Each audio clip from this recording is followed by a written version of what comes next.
വിശ്വാസത്തിന് വില കൊടുക്കേണ്ടതുണ്ടെന്ന് മറ്റേത് ശിഷ്യന്മാരെക്കാൾ മുമ്പേ തിരിച്ചറിഞ്ഞവൻ. കേവലം സംശയത്തിന്റെയും അവിശ്വാസത്തിന്റെയും പ്രതീകമായി തോമായെ മനസ്സിലാക്കുന്നവരും.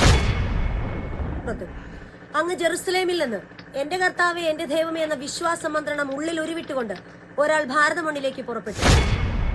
പ്രിയപ്പെട്ടവരെ, ഗ്ലോബൽ മാതൃവേദിയുടെ ആഭിമുഖ്യത്തിൽ തോമസ് ലീഹായെ കുറിച്ച് മാർ വാലാഹ് എന്ന പേരിൽ വീഡിയോ പ്രസംഗ മത്സരം നടത്തിയതിൽ തൃശൂർ അതിരൂപതയിലെ തണ്ടിലം ഇടവയിലെ ശ്രീമതി ലിംജി ചിരങ്കണ്ടത്ത് ആഗോളതലത്തിൽ 1ാം സ്ഥാനം നേടി എന്നത് തീർച്ചയായിട്ടും വളരെ അഭിമാനാർഹമാണ്. അതുകൊണ്ട് ശ്രീമതി ലിംജിയെയും തൃശൂർ മാതൃവേദിയെയും ഇത് സംഘടിപ്പിച്ച എല്ലാവരെയും പ്രത്യേകമാവിധത്തിൽ അനുമോദിക്കുന്നു, ആശംസിക്കുന്നു. ദൈവം അനുഗ്രഹിക്കട്ടെ.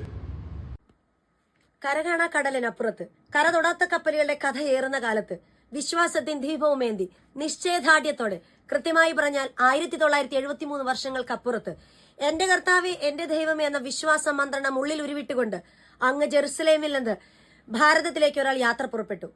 നമ്മുടെ കുരിശുമല മുത്തപ്പനായ മാർ തോമസ് ലീഹ. കരകണ്ട കപ്പലിൽ വന്നിറങ്ങിയ ഈശോയുടെ ശിഷ്യന്മാരിൽ ഏറെ ധൈര്യശാലിയായ തോമസ് ഗുരു പകർന്നു തന്ന വിശ്വാസ വെളിച്ചം ഹൃദയത്തിൽ സംഗ്രഹിച്ചുകൊണ്ട് അന്ന് കേരള മണ്ണിൽ കാലുകുത്തുമ്പോൾ AD 52 ആണ്ടാണ്. ഈശോയിൽ ഏറ്റവും സ്നേഹം നിറഞ്ഞ എന്റെ പ്രിയപ്പെട്ട അമ്മമാരെ, നമ്മൾ ഇന്ന് ചിന്തിക്കുകയാണ് ഉന്നതമായൊരു വിശ്വാസ പ്രഖ്യാപനത്തെക്കുറിച്ച്. അതെ, മാർ തോമസ് ലീഹയുടെ വായിൽ നിന്ന് പുറപ്പെട്ട അതിമനോഹരമായ വാക്കുകൾ, എന്റെ കർത്താവേ എന്റെ ദൈവമേ. ഇന്ന് ഭാരതത്തിൽ ക്രൈസ്തവ വിശ്വാസത്തിന് അടിസ്ഥാനമായി നിലകൊള്ളുന്നതും ഈ വാക്കുകളാണ്. ഈശോയുടെ 12 സ്ലീഹന്മാരിൽ ഒരുവനും ദീദിമോസ് എന്ന് വിളിക്കപ്പെട്ടവനായിരുന്നു തോമസ്. വിശ്വാസത്തിന് വില കൊടുക്കേണ്ടതുണ്ടെന്ന് മറ്റേത് ശിഷ്യന്മാരെക്കാൾ മുമ്പേ തിരിച്ചറിഞ്ഞവൻ. നമുക്കും അവനോടുകൂടി പോയി മരിക്കാമെന്നുള്ള പ്രഖ്യാപനത്തിലൂടെ ജീവിതത്തിലും മരണത്തിലും ക്രിസ്തുവിനോടൊപ്പമായിരിക്കാനുള്ള തോമായുടെ ദൃഢനിശ്ചയത്തിന്റെ ദൃഷ്ടാന്തമായിരുന്നു അത്. വിശുദ്ധ ബൈബിളിൽ 4 സുവിശേഷങ്ങൾ എടുത്ത് പരിശോധിച്ച് നോക്കിയാലും ഈശോയെ തൊട്ടറിഞ്ഞൊരു വിശ്വാസിയെ നിങ്ങൾക്ക് കാണാനായിട്ട് സാധിക്കും. ഉത്തിതനായ ക്രിസ്തുവിനെ ഞങ്ങൾ കണ്ടുവന്ന് മറ്റു ശിഷ്യന്മാർ തോമായോട് പറയുമ്പോൾ ഈശോയുടെ തിരുമുറിവുകൾ കാണാതെ അവന്റെ പാർശ്വത്തിൽ കൈവയ്ക്കാതെ താൻ വിശ്വസിക്കുകയില്ലെന്നുള്ള നിർബന്ധ ബുദ്ധിക്കാരനായ തോമസ്. ഈ നിർബന്ധ ബുദ്ധിയെ കേവലം സംശയരോഗമായി നിസ്സാരവൽക്കരിക്കുന്നത് അനീതിയാണ്. തന്റെ ഗുരുവിനെ അഗാധമായി സ്നേഹിച്ച ശിഷ്യൻ, ക്രിസ്തുവുമായുള്ള നിരന്തര സഹവാസത്തെ വിശ്വാസമായി കരുതി പോന്നിരുന്ന അപ്പസ്തോലൻ. ഉത്തിതനായ ക്രിസ്തുവിനെ കുറിച്ച് മറ്റു ശിഷ്യർ പറഞ്ഞ അറിവല്ല തോമായ്ക്ക് വേണ്ടത്, നേരിട്ട് കാണാനുള്ള ആഗ്രഹം. അമ്മമാരെ, ഞാനൊന്ന് ചോദിച്ചോട്ടെ, സംശയങ്ങളിലൂടെയല്ലേ ഒരു മനുഷ്യന്റെ വിശ്വാസം ആഴപ്പെടുന്നത്? ഉത്തിതനായ ക്രിസ്തുവിനോടുള്ള അവിശ്വാസത്തെയല്ല, ക്രിസ്തുവിനോടുള്ള സ്നേഹബന്ധത്തെയാണ് തോമ ഇവിടെ സ്പഷ്ടമാക്കുന്നത്. സഹവാസമാണ് വിശ്വാസം എന്ന തോമായുടെ നിലപാടിനെ ഈശോ അംഗീകരിക്കുന്നുണ്ട്. അതുകൊണ്ട് തന്നെയാണ് 8 ദിവസങ്ങൾക്ക് ശേഷം ഈശോ തോമായെ തേടി എത്തുന്നതും തന്റെ തിരുമുറിവുകൾ കാണാനും പാർശ്വത്തിൽ കൈവയ്ക്കാനും തോമായെ ക്ഷണിക്കുന്നതും. അന്നേരമുള്ള തോമസ് ലീഹയുടെ വിശ്വാസ പ്രഖ്യാപനം, എന്റെ കർത്താവേ എന്റെ ദൈവമേ. തോമായുടെ വിശ്വാസത്തിന്റെ ആഴമറിയണമെങ്കിൽ തോമസ് ലീഹ നടത്തിയ വിശ്വാസ പ്രഖ്യാപനത്തിന്റെ അർത്ഥസാന്ദ്രത നമ്മൾ മനസ്സിലാക്കണം. എന്റെ കർത്താവേ എന്റെ ദൈവമേ. പഴയ നിയമകാലത്ത് ഇസ്രായേൽ ജനം പരമ്പരാഗതമായി ഏകദൈവത്തെ അഭിസംബോധന ചെയ്യാൻ ഉപയോഗിച്ചിരുന്ന അഭിവാദനമാണത്. മനുഷ്യാവതാരം ചെയ്ത മിശിഹ പഴയ നിയമത്തിലെ യാഹുവയ്ക്ക് തുല്യനായ ദൈവമാണെന്ന് പുതിയ നിയമത്തിൽ പ്രഖ്യാപിക്കുന്ന ആദ്യത്തെ വ്യക്തി കൂടിയാണ് തോമസ്.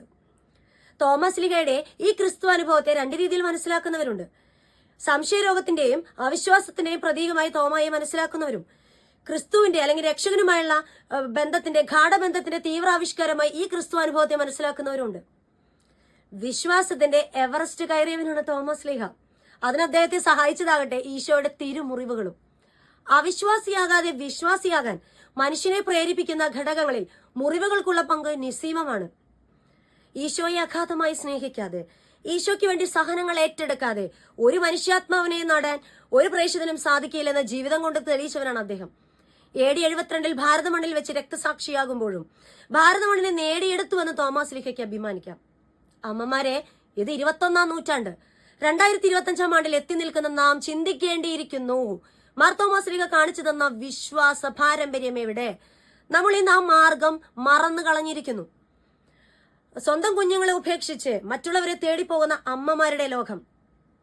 ജീവിതത്തിൽ സുഖമേയുള്ളൂ, ദുഃഖത്തിനും സഹനങ്ങൾക്കും ജീവിതത്തിൽ ഒന്നും തന്നെ പഠിപ്പിക്കാനില്ലെന്ന് മനസ്സിലാക്കുന്ന, അതിൽ ജീവിച്ചു പോകുന്ന പുതുതലമുറയുടെ ലോകം.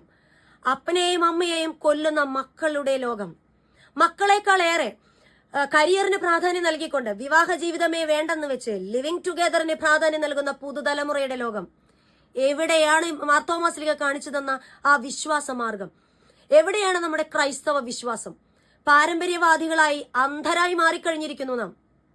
തിരിച്ചു വരാൻ നമുക്ക്. മാർ വാലാഹ്, എന്റെ കർത്താവേ, എന്റെ ദൈവമേ എന്ന പ്രാർത്ഥനയോടെ മാനസാന്തരം ആഗ്രഹിക്കുന്ന ഒരുവന്റെ ദീർഘനിശ്വാസമാണത്.